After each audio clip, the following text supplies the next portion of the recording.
인류는 전염병과 멀어져 왔습니다. 600만 년 전에는 인류의 서식지 환경이 열대 밀림에서 초원으로 바뀌면서 인류는 병원균을 한번 털어냈습니다. 건조해진 기후와 기온 하강은 따뜻하고 습한 환경을 좋아하는 병원균들에겐 악조건이었기 때문이죠. 그리고 약 180만 년 전 인류는 병원균과 작별을 구할 만한 획기적인 발견을 하게 됩니다. 그것은 바로 불이었습니다. 불을 사용하게 된 인류는 바이러스나 세균이 살균된 고기, 즉 이전보다 훨씬 안전한 먹거리를 접하게 됐죠. 하버드대학교 진화생물학 교수 리처드 랭엄은 이를 가리켜 불이 가져다준 안전혁명이라고 했습니다. 그리고 21세기 최첨단 사회를 살아가는 우리는 놀라운 의학기술로 무장해 각종 질병들을 도장 깨기 하듯 차례차례 정복해가며 평균 수명을 끌어올리는데 놀라운 성공을 거둡니다. 그러나 2002년엔 예, 2009년엔 예, 2014년엔 예, 2015년엔 예까지 전염병에서 멀어졌다고 자부하는 인간을 비웃기라도 하듯 전 세계 곳곳에서는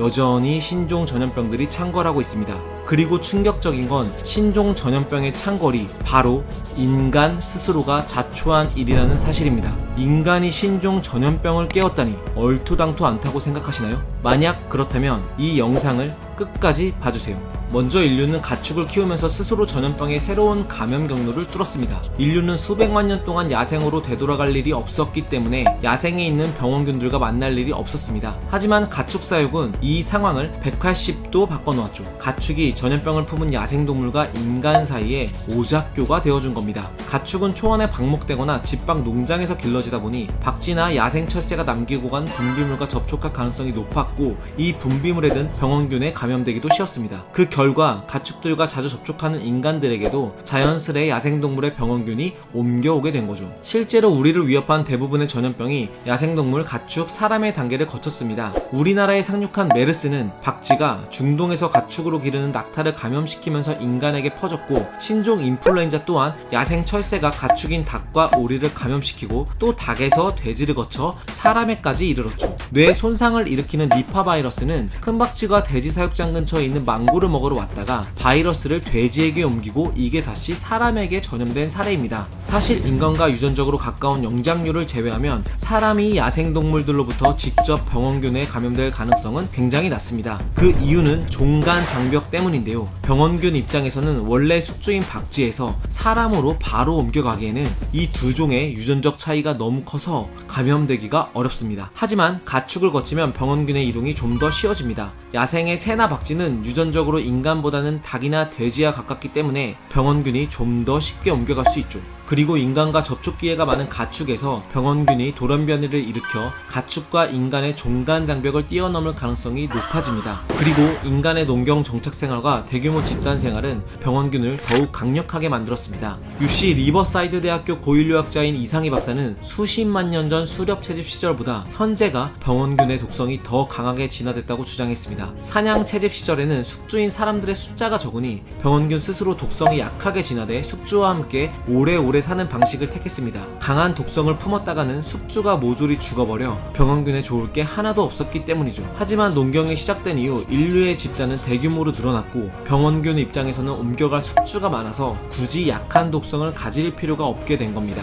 엎친 데 덮친 격으로 농사를 위해 만든 저수지는 모기에게 번식 장소가 되고 모기를 매개로 하는 말라리아 같은 전염병들이 증가할 위험도 커졌습니다. 그리고 더욱 놀라운 건 이제는 우리가 그토록 믿어온 의학기술이 또 다른 전염병의 통로를 열 수도 있다는 사실입니다. 항생제 남용 때문에 생기는 슈퍼박테리아는 둘째치고 이종장기 이식에서도 전염병 시한폭탄이 숨어 있습니다. 인간이 아닌 다른 동물의 장기를 인간에게 이식하는 기술. 이 기술은 면역 거부 반응을 없앤 돼지를 복제해서 키운 뒤 이들의 장기를 필요한 사람에게 이식하는 방법입니다. 그런데 말입니다. 여기서 문제는 돼지에 기생하는 바이러스에 있습니다. 이 돼지 내인성 역전사 바이러스는 평소에는 돼지 세포의 DNA에 끼어들어가 잠복해 있는 탓에 이식에 필요한 복제 돼지를 만들 때 제거하는 게 매우 어렵습니다. 최근엔 유전자 가위 기술로 제거에 성공하는 사례가 종종 나오고 있지만 이 바이러스의 유전자를 잘라내려다가 돼지 DNA를 망가뜨리게 되는 등 아직은 몇몇 위험성들이 내재돼 있죠. 따라서 만약 사람에게 이식한 돼지의 장기에 이 바이러스가 고스란히 남아있게 되면 장기 이식 후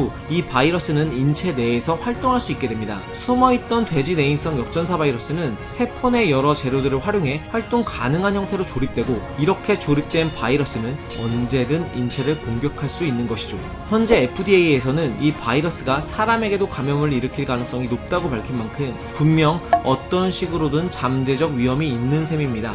HIV, 에이즈 바이러스. 과거 전 세계를 공포에 떨게 만든 이 바이러스 역시 원숭이에게 있던 SIV라는 바이러스가 인간에게 감염되면서 신종 전염병으로 변해 전 세계를 강타했습니다. 이종 장기 이식이 상용화될 경우 HIV처럼 어디로 튈지 모르는 미지의 바이러스가 우리 몸 안으로 들어와 전염병 폭탄이 될 가능성이 농후합니다. 여러분, 저는 지금 의료기술 발전 자체에 대해 문제점을 얘기하고 있는 게 아닙니다. 인류의 건강을 위해 연구 중인 첨단 의학이 역으로 인류의 건강을 위협하는 전염병의 씨앗이 될 수도 있다는 사실을 조금은 인지하고 있어야 된다는 사실을 말하고 싶었습니다. 그리고 이런 문제는 우리 모두가 함께 고민해보면 좋을 문제라고 생각했습니다. 지난 6년간 확인된 전염병은 무려 1100가지가 넘고 매년 새롭게 창궐하는 전염병은 인류의 골칫거리입니다. 하지만 이를 병원균 탓으로 돌릴 수 있을까요? 그들은 그저 묵묵히 자신의 자리를 지켰고 오히려 그들을 끌어들인 건 인간입니다. 과거 인류는 병원균과 거리를 두며 진화해왔지만 지난 짧은 수세기 동안 가축, 농업, 의학의 발달이 병원균과의 거리를 좁혀놓은 것일지도 모릅니다. 그렇다면 이제는 한 발 뒤로 물러나 병원균과 적당한 거리를 두는 방법을 모색해야 할 때는 아닐까요? 지속적으로 창궐하는 신종 전염병에 대한 여러분의 생각은 어떠신가요? 여러분의 생각을